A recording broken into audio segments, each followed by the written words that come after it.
뭔가 내가 어떤 이야기를 앞으로 해야 될지 고민하면서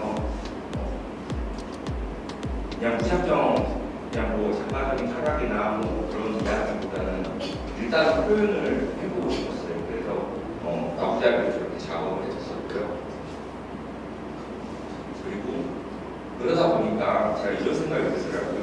과연 내가 무슨 이야기를 하면서 작업을 하고 있는지에 대해서 고민이 들었어요. 그래서 그때 이제 2009년도에 마지막 작업인데 허공에 석질을 하고 있는 것 같은 느낌이 들어가지고 광주 시내 앞쪽에서 무대를 세워놓은 관점으로 내부 구멍에 낚시를 하게 했어요. 그래서 그 장면을 제가 꼭 저 상황에 있는 것 같아서 저런 장면 연출해서 사진을 찍었었고요. 그래서 생각해보고 저 작업을 이후로 한번 생각해보고 싶었어요. 밟았던 타입을 카메라의 렌즈 시점에 보면 펼쳐지는 카메라는 떨어지는 카메라는 전사를 하는 거고, 물리적인 카메라는 저에게 던짐을 당해서 폭탄을 당하는 거고, 저 안에 그런 테이프라는 기록 매치는 자기 스무가 돼서 스무가 다 끝난 자연사를 느끼는 작업이었고요. 당시 그냥 같이 있는 대로 그냥 뭔가 내가 어떤 이야기를 앞으로 해야 될지 고민하면서 그냥 무작정 그냥 뭐 작가적인 철학이나 뭐 그런 이야기보다는 일단 표현을 해보고 싶었어요. 그래서 나부작을 이렇게 작업을 했었고요. 그리고 그러다 보니까 제가 이런 생각이 들더라고요. 과연 내가 무슨 이야기를 하면서 작업을 하고 있는지에 대해서 고민이 들었어요. 그래서 그때 이제 2009년도에 했던 마지막 작업인데 허공에 석질을 하고 있는 것 같은 느낌이 들어가지고 광주 시내 앞쪽에서 무대를 세워놓은 관점으로 내부 구멍에 낚시를 하게 했어요. 그 장면을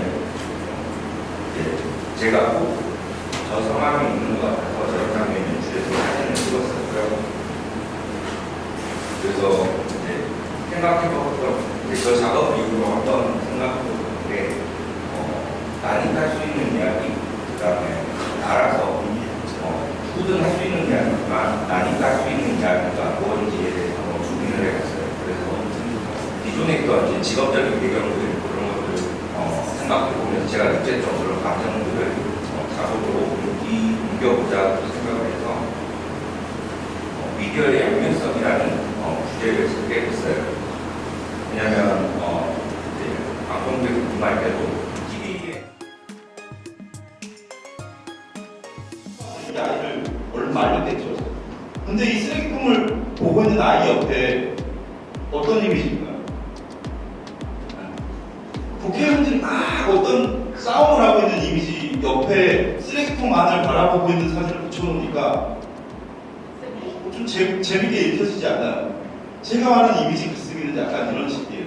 한 장의 이미지만으로 주어지는 이미지를 감정선을 만들어 놓고 그 다음에 어떤 이미지들을 넣느냐에 따라서 이야기를 계속 해나가는 이미지들인데 이 작업 같은 경우에는 2021년에 여기 이선 선생님이랑 함께 만들었던 메이크데이라는 작업을 전시셨었는데요. 뭐냐면 옛 국군통합병원이라는 공간은 과거에 5.18의 역사적인 장소로서의 지금 어떤 그 공간이 유지되고 있는데요. 그 장소들에 저기 보면은 뭐 꽃이 펴있는 굴뚝이 보이죠.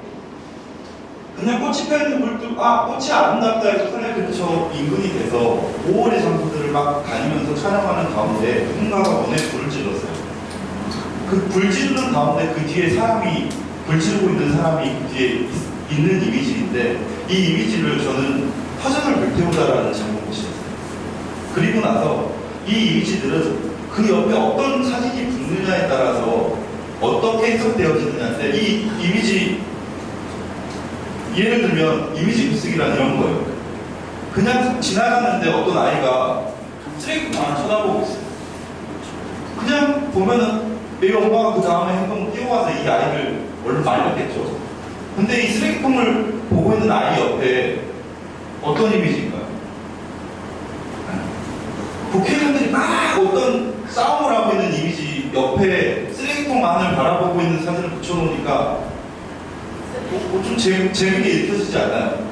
제가 말하는 이미지 글쓰기는 약간 이런 식이에요. 한 장의 이미지만으로 주어지는 이미지를 감정선을 만들어 놓고 그 다음에 어떤 이미지들을 넣느냐에 따라서 이야기를 계속 해나가는 이미지들인데, 여기 같은 이 작업 같은 경우에는 2021년에 여기 이선 선생님이랑 함께 만들었던 메이크데이라는 작업 전시였었는데요. 뭐냐면 옛 국군통합병원이라는 공간은 과거에 5.18의 역사적인 장소로서의 지금 어떤 그 공간이 유지되고 있는데요. 그 장소들에 저기 보면은 뭐 꽃이 피어있는 굴뚝이 보이죠.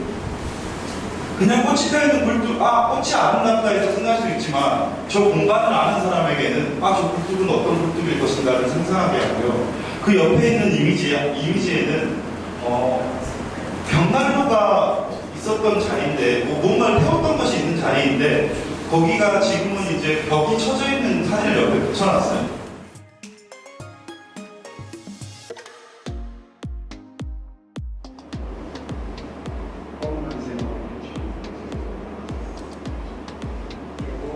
그런 와중에 94년도에 동학 100주년 기념전을 이렇게 했었어요.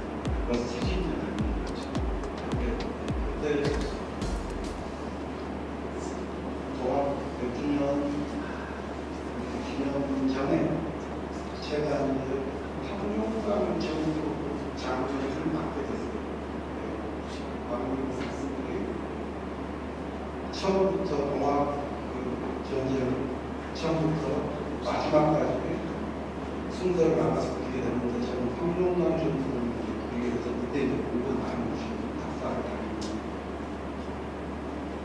역사하고 정을 다 돌아다니는데, 저는 이제 그때 이런 생각을 좀 했어요. 그 전투 장면을 그리지 않고 공무적인 방식이 아직도 많이 나오는 스스로 이런 생각을 하고, 저는 이제 그런 데서 전쟁에서 40년 저도 그런 인물 사진을 빼라고 할까, 그 형식론에서 약간 벗어나가면서 큰 부분이 있어서 실제로 젊었을 때 주입하는 것이 문제를 잡아서 10대, 지금 30대, 정말 중학교 인생들이 그래서 최고 태국계를 한 40년 50 넘어서 치러가는 것이 힘들었어요.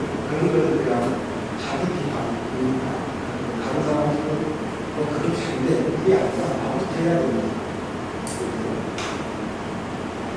그러니까 그런 거 보면서 어렸을 때 그때는 이제 그게 96년도 작업인데 기억이 된 사람은 그냥 제목으로 제가 처음 썼어요. 기억이 된 사람은 그때는 이제 약간 개념이 달라서 통일 같은 생각인데 통일 운동이 안 있으니까 그런 것을 그래서 했는데 기억이 된 사람은 적었어요. 이름 있는 사람들이 아니라 사방사방마다 이름 없이 자기 희생하고 탐하고 그분보다 원하시는 그분에 대한 그것도 얘기 좀 짰습니다. 지금 와서 생각하면 꼭그 당시 사건만 아니라 지금 우리 주변에 이런 분들이 많이 있었어요. 남 조용 것을 할 때 순간 이게 타산 안 빠지고 도와주다가 잘못되는 그런 사람이죠. 나는 본질이 그런 경우가 없다고 나중에 좀 말씀을 드리겠습니다. 하여간 이게 이제 어느새 그때는 몰랐는데 나중에 한 20년 지나서 제가